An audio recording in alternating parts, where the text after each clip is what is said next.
Hello student, this is me again Vijendra Chauhan.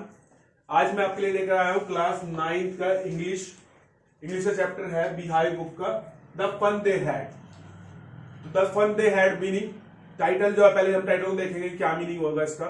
The fun they had यानी कि past में fun होता था। किस चीज में फन होता था? स्कूल की बात हो रही है। एजुकेशन जो थी पहले फन थी, अब लेकिन उनको नहीं पता इस टाइम पे कि क्या फन था, क्या फन होता है, कैसे फन होता है एजुकेशन में। तो ये दो बच्चों की कहानी है जिसमें क्या है, एक तो टॉमी है और एक मार्गी है। तो मार्गी को क्या शौक है? डायरी लिखने का शौक है। वो डायरी लिखती है। उसने 17 मई 2157 दैट मीन्स 17 मई 1957 में वाले दिन अपनी डायरी में लिखा कि आज टॉमी को एक रियल बुक मिली। आज क्या है, टॉमी को एक रियल बुक मिली। तो वो लिख रही है। सबसे पहले एक क्वेश्चन इसके ऊपर ये बनता है, ये बहुत ज्यादा आता है कि टॉमी और मार्गी की एज कितनी थी। तो मार्गी की एज थी 11 ईयर्स, टॉमी की एज थी 13 ईयर्स। ये आपको ध्यान रखना है। एक डेट वाला क्वेश्चन आता है कि डेट कब वो डायरी लिखी, उसने कब की बात है, तो 17 मई 2157। ये दो चीज हो गई। अब जब वो डायरी लिख रही है तो उसमें लिख रही है कि टॉमी को आज रियल बुक मिली। तो रियल बुक का मीनिंग क्या है? रियल बुक जो हम आजकल बुक पढ़ते हैं वो रियल बुक है, क्योंकि फ्यूचर की बात कर रहे हैं। फ्यूचर में क्या हुआ है, वो जैसे जो राइटर है 1900 में लिखा था उसने ये स्टोरी को, तो उसने इमेजिन किया था कि फ्यूचर में क्या होगा। इमेजिन करके उसने देखा कि जो फ्यूचर में स्कूल होंगे उनके बारे में क्या सोचा। सबसे पहले वर्चुअल क्लासरूम होंगे। वर्चुअल क्लासरूम यानी कि वर्चुअल का मीनिंग क्या होता है? दो चीज होती है, रियल एक वर्चुअल। तो रियल होता है जो रियल लाइफ में हो रहा है, वर्चुअल यानी कि रियल लाइफ में नहीं है।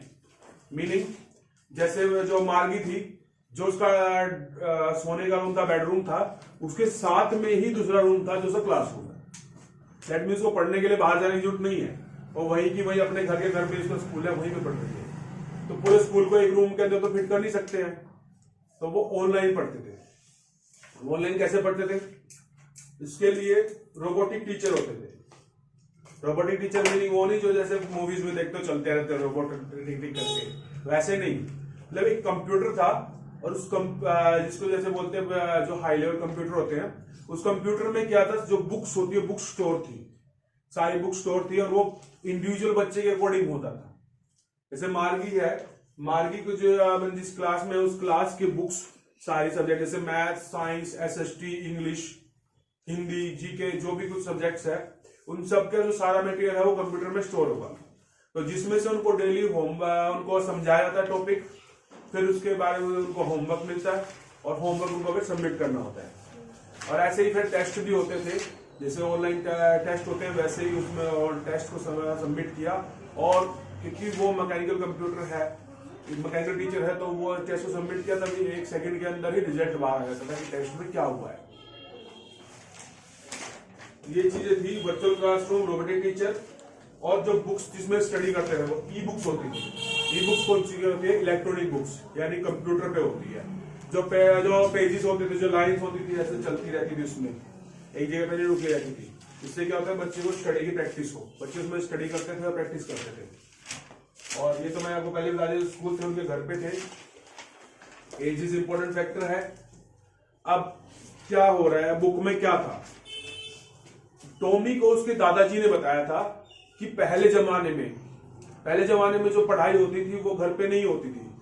स्कूल्स होते थे, बुक्स होती थी जो पेजेस से, रियल पेजेस से बनी होती थी, और उन पेजेस पे लिखा होता था ब्लैक इंक से, जिसमें सारा मटेरियल होता था कि स्टडी कैसे करते हैं। और जो उसमें क्या होता था, उस बुक से बच्चे पढ़ते थे, और एक एज के, एक ग्रुप के क्लास के बच्चे एक साथ स्कूल में जाते थे, और वो एक ही क्लास में, एक रूम में बैठ के एक साथ पढ़ते थे। अलग क्लास के बच्चे अलग रूम में, अलग क्लास के बच्चे अलग रूम में, तो एक साथ मिलके एक ही चीज सीखते थे। और सेकंड थिंग क्या थी, जो टीचर्स होते थे वो भी ह्यूमन होते थे।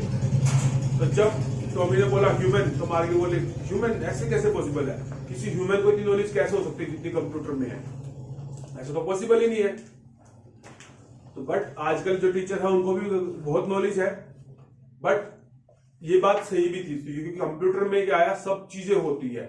ह्यूमन कभी भी कंप्यूटर या मशीन को बराबरी नहीं कर सकता है, लेकिन ह्यूमन ऑब्जर्व कर सकता है। जैसे जब हम, जैसे मैं टीचर हूं, हम जब बच्चों को पढ़ाते हैं तो क्या करते हैं, हम जब हम कोई टॉपिक समझा रहे हैं तो बच्चों को देखते हैं कि वो समझ में आ रहा है नहीं आ रहा है, कैसा फील कर रहे हैं वो। हम दोबारा पूछते समझ में आया या नहीं आया। अगर समझ में नहीं आया तो दोबारा समझाते हैं। बट मैकेनिकल टीचर क्या होता है, उसने एक बार राइटिंग में अगर टॉपिक दे दिया, उसको पढ़ो, खुद समझो, समझ में आया ठीक है, नहीं समझ में आया तब भी वो आगे चल पड़ेगा। अगर हम चाहते हैं तो पेज बैक भी कर सकते हैं, दोबारा पढ़ सकते हैं, लेकिन वो जैसे ह्यूमन टच होता है, जैसे ह्यूमन समझाते हैं अच्छे से कि ये ऐसे करना है, इसको वैसे करना है, जैसे कि यही चैप्टर है मैं तो समझा रहा हूँ कि इसमें ऐसे ऐसे बात हुई, तो वो ऐसे नहीं बोलेगा। वो सिंपल उसमें टेक्स्ट लिखा होगा और उसमें ऐसे बना देंगे डायग्राम की, उसमें से खुद पढ़ो और देखो कि क्या है क्या नहीं है, आपको समझ में आ रहा है नहीं आ रहा है। ये चीज कोई मैटर नहीं करती इसमें, उनको बस पढ़ाना है। पढ़ाने के बेस पे होमवर्क दिया जाएगा। अब जब होमवर्क हो जाएगा फिर उसके बाद टेस्ट होते हैं। अब प्रॉब्लम क्या थी मार्गी को, मेन बात क्या है, बुक तो मिली, उसको प्रॉब्लम ये थी कि जो उसका मैकेनिकल टीचर था, जो रोबोटिक्स टीचर था, वो उसको ज्योग्राफी का जो टेस्ट दे रहा था वो हर बार हार्ड टेस्ट देता जाता है। एक बार टेस्ट दिया उसने पास किया, बाद में उसने बेयरली पास किया उसको, तो अगली बार उसने और ज्यादा हार्ड टेस्ट दे दिया, नेक्स्ट टाइम और ज्यादा हार्ड टेस्ट दे दिया, जिसकी वजह से क्या है मार्गी उसको कर नहीं पा रही थी। इसीलिए उसने अपनी मम्मी को बोला कि जो काउंटी इंस्पेक्टर उसको बुलाओ और मेरा कंप्यूटर ठीक करवाओ। तो काउंटी इंस्पेक्टर आए थे, उन्होंने उसको ठीक किया और वो फिर से ठीक से वर्क करने लगा। अब जो हम वही जाते हैं बैक उसी बात पे कि जो पुराने स्कूल होते थे वहां पे मार्गी को यकीन नहीं होता है कि ऐसा भी हो सकता है कि बुक्स, जैसे कि एक बुक में कितना चीज कंटेंट स्टोर हो जाएगा। अब जब उसको पूरा पढ़ लिया एंड तक तो क्या उसको फेंक देंगे, तो वो तो कोई काम की नहीं है एक बार पढ़ने के बाद। बट कंप्यूटर में क्या है, हमारे हजारों ई बुक्स होती है हमारे कंप्यूटर में, जिससे क्या है हम कोई भी चीज पढ़ सकते हैं, कोई भी सब्जेक्ट पढ़ सकते हैं अच्छे से। एक सब्जेक्ट के अलग अलग राइटर्स की बुक्स पढ़ सकते हैं, जिससे क्या होगा हमारी नॉलेज एक्स्ट्रा होगी, ना पेज वेस्ट होगा। और अगर हम हमारा हो गया उस पर काम, हमने पढ़ लिया, तो आगे दोबारा किसी हम अगली क्लास का पढ़ लेंगे, वो जो हमने पढ़ी है वो कोई और पढ़ लेगा। तो वो तो स्टोर्ड है, उसके लिए ज्यादा कुछ नहीं मिल रहा है। जैसा भी हाल ही में लॉकडाउन आया था, लॉकडाउन में क्या हुआ, मोस्टली बच्चों ने क्या किया, ऑनलाइन क्लासेस ली। अब ऑनलाइन क्लासेस में से बच्चों को पता है इस बात का कि कितना उनको समझ में आया, कितना नहीं समझ में आया। क्योंकि ऑनलाइन क्लास में क्या होता था, कुछ बच्चे पढ़ रहे हैं, कुछ नहीं पढ़ रहे हैं, थोड़ा बहुत लेक्चर दिया जा रहा है, बाकी रिटर्न मटेरियल ज्यादा भेजा जा रहा है। तो रिटर्न मटेरियल तो बुक्स में भी है, आप ऑनलाइन भी निकाल सकते हो, लेकिन जो मेन चीज है, जो मिसिंग है, स्कूल में किस लिए जाते हैं, ताकि जो टीचर्स है वो हमें ऑब्जर्व करें और हमें टॉपिक को अच्छे से सिखाए, उसको एक्सप्लेन करें। तो एक्सप्लेन करना बहुत जरूरी है। और सेकंड थिंग, जब आप क्लास से पढ़ के आते हो, आपने पढ़ लिया, टीचर ने करा दिया, तो अब आपके पास 5 मिनट फ्री टाइम है, तो आप आपस में बात करोगे, यार ये टॉपिक कराया तो मुझे समझ में नहीं आया, दूसरा बोलेगा कि मुझे समझ में आ गया, कैसे आया, तो वो आपको बताएगा आगे। तो आपस में डिस्कशन बहुत जरूरी है। और सेकंड थिंग, जो थर्ड थिंग है वो है कि जो मेंटल डेवलपमेंट है वो भी बच्चे की नहीं होती है। अगर अकेला रहेगा, एक जगह पर रहेगा, तो मेंटल डेवलपमेंट नहीं होगी। मेंटली बच्चा क्या है, एक जगह रह के तंग हो जाता है, दुखी हो जाता है वो, और वो अपने जो आइडियाज है वो शेयर नहीं कर सकता, क्योंकि बच्चा दूसरे बच्चे के साथ ही खेलेगा ना, और मम्मी पापा के साथ तो खेलेगा नहीं, या अपने जो आइडियाज है वो शेयर नहीं करेगा। और इलेक्ट्रॉनिक्स में अगर घुसे रहेंगे, घर के अंदर ही रहेंगे, तो हमारा मेंटल डेवलपमेंट नहीं हो पाएगा। नेक्स्ट थिंग, जो फिजिकल डेवलपमेंट है, जब तक हम बाहर नहीं जाएंगे, फिजिकली नहीं खेलेंगे, चलेंगे फिरेंगे नहीं, जाएंगे नहीं, दूसरे बच्चों के साथ ऐसे खेलेंगे नहीं, तब तक हमारा फिजिकल डेवलपमेंट भी नहीं हो पाएगा। तो इसीलिए फ्यूचर की स्टडी के बारे में बताया है, और हमारी जो करंट लेवल सिस्टम है हमारा स्टडी का, उसके बारे में बताया है।